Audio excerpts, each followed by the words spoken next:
Hi Virgo, welcome po sa ating channel. At ito ang inyong daily gabay tarot reading for December 11, 2024. Please be reminded kung naka-resonate kayo, comment down. Kung hindi kayo naka-resonate, ibigay niyo po sa iba kasi general reading po ito. This is for you Virgo ngayong December 11, 2024.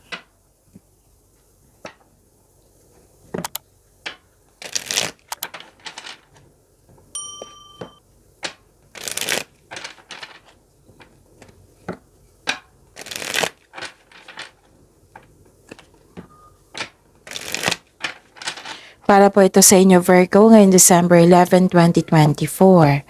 Maraming salamat po sa inyo patuloy na suporta at maraming salamat din po sa mga hindi nag-skip ng ads.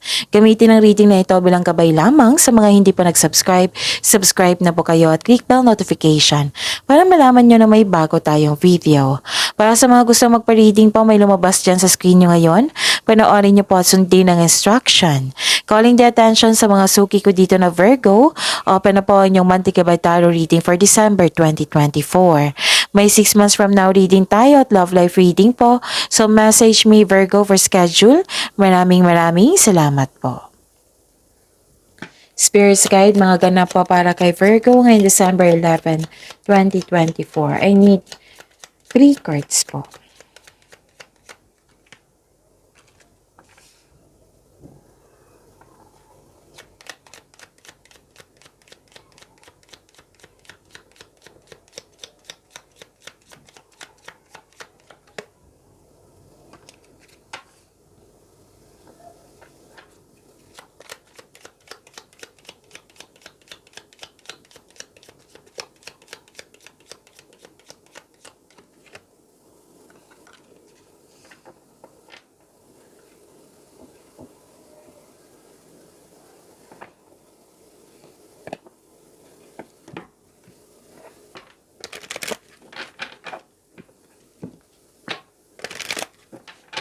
Spirits Guide, mga mensahe po para kay Virgo ngayong December 11, 2024. I need 2 cards po.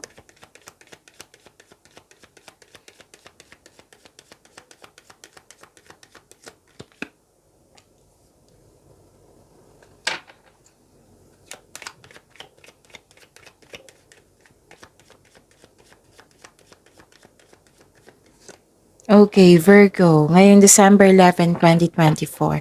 Mag-ingat kayo sa isang tao nag-spy sa inyo. May gusto siyang kunin sa inyo. Mahilig magmanipula, defensive po siya na tao. So mag-ingat kayo sa kanya kasi tuso tong taong ito, okay? Kung pwede umiwas na lang po. Nakikita ko dito na may good luck, good karma, things going your way, may positive opportunities po, at saka you're happy here, you are happy, nakita ko dito, and may success. Oh, may success ako nakikita dito. And transformation, pagbabago po. Yung tinulungan mo yung sarili mo to move forward. Nagkaroon ng hardship, yes, pero tinulungan mo yung sarili mo to move forward para magkaroon ng beginning, new beginning. Kasi may ending with new beginning dito. Pwedeng may ganap na closure, end of contract. Pwede din na may disconnection sa isang tao. Nagkaroon ng new beginning po. So answering the call, the time is now. And expand your horizons. Spirits Guide, ano po yung energy ni Virgo ngayong December 11, 2024?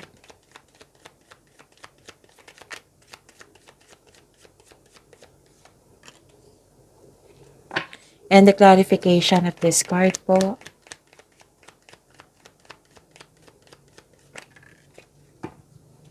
Okay.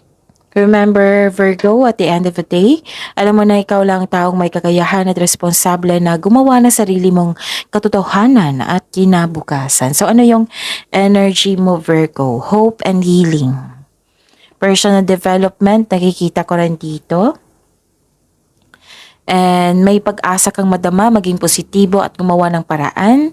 And this card offers hope and guidance. Kung nahihirapan kayo ngayon, have faith that your luck, L-U-C-K, is about to change for the better. Maaari din inspired kayo sa pag-create ng beauty and style sa inyong bahay. So all your dreams are coming true. You are healing from the past and feeling hopeful for the future. Okay? Nakikita ko rin dito na nagkaroon po ng may concern sa selos, na hindi nagbigay ng halaga. Pwede din ina-insecure kayo kasi wala kayong sapat na pahinga or sapat na time para alagaan yung sarili mo, ganon, mag-take time kayo to pamper yourself. So, bigyan niyo po ng oras sa inyong sarili. Spirit's Guide, Career and Money po ni Virgo ngayon December 11, 2024.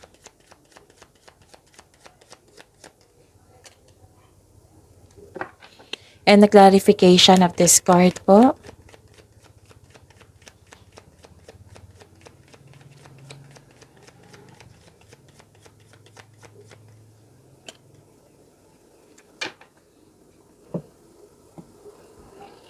Okay. Nakikita ko dito na nagkaroon po ng pressured kayo, exhausted kayo. It might be marami kayong ginagawa dyan, Virgo. Nakikita ko rin dito na pinapressure mo yung sarili mo para magtagumpay or naging perfectionist po kayo, kaya na burnout kayo. So, ang sabi ng card dito, subukan kunin mo lamang kung ano ang maaring kunin. Tapos huwag kayong magpa-apekto sa intriga. Alamin niyo muna kung totoo ba yan or hindi. Mag-ingat kayo sa taong manloloko kasi lumabas siya sa tarot card nyo at sa oracle cards nyo. So, don't pressure yourself. Tulungan nyo po yung sarili nyo. Nakita ko rin dito na nagkaroon po ng may gustong makipagkita sa inyo ngayon. So, para humingi ng tawad. May nakita rin ako dito na hindi ka kontento sa kinikita mo ngayon or posisyon mo sa trabaho. Ang sabi ng card dito, there is something better for you. Kaya itong disappointment na ito is temporary lamang. Spirit's Guide, Love Life, Self-Love, Partnership, and Romance ni Virgo. And the clarification of this card po.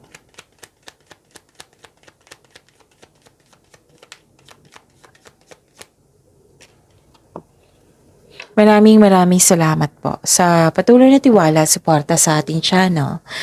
At maraming salamat din po sa mga hindi nag-skip ng ads.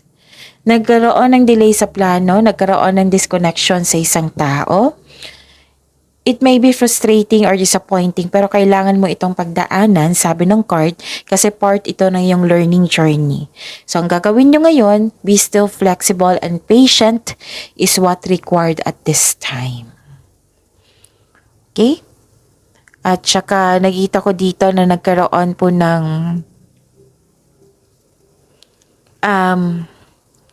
anong tawag dito? Para sa mga single, hindi pa kayo handa pumasok sa inyong relasyon. Lalo na trauma yung naiwan ng past love nyo. Hirap ka magtiwala. This card tells you na mag-move on kayo. Let go. Let go mo na yung worries at patawarin mo na ang sarili mo. Para sa mga relasyon sa buhay mag-asawa, isa sa inyo hindi maka-move on, naging toxic, naubusan ng pag-asa. Siguro may nasabing hindi maganda ang kaparehan nyo na nagdulot ito ng trauma. Kailangan yung mag-usap po ng mahinahon. Open yourself na ito yung daing mo, magkaroon ng adjustment if necessary. So give up your worries. So, focus po daw kayo sa mind healing instead of suffering. Tulungan niyo po daw yung sarili niyo. Moving on from challenges. Okay? Tapos, believe in yourself. Magtiwala sa kung ano ang darating. Believe in yourself. Think positive na makabangon kayo ulit. And have faith and divine can lift you out of any period of loss. Maaaring nagkaroon ka ng loss of connection nito, no? Na naalala nyo rin. So, yun. Oo. Nakita ko nga yung loss of connection dito. Lumabas sa inyong oracle cards as a tarot cards nyo. Huwag kayong mag-alala ha, kasi nakita ko naman dito na may binigay na blessing sa inyo. Hope and healing and personal development. Baka itong challenges na ito magbibigay talaga ng learning sa inyo niyan para for maturity. Pero nakikita ko naman dito, you are willing to move forward. You're willing to help yourself. Okay? So, yon. Given action, the time is now. So, pagyamanin niyo po yung blessings sa binigay sa inyo, Virgo. See you tomorrow. Please like, subscribe, and click the button for notification para updated po kayo sa daily tarot reading natin. Maraming salamat po.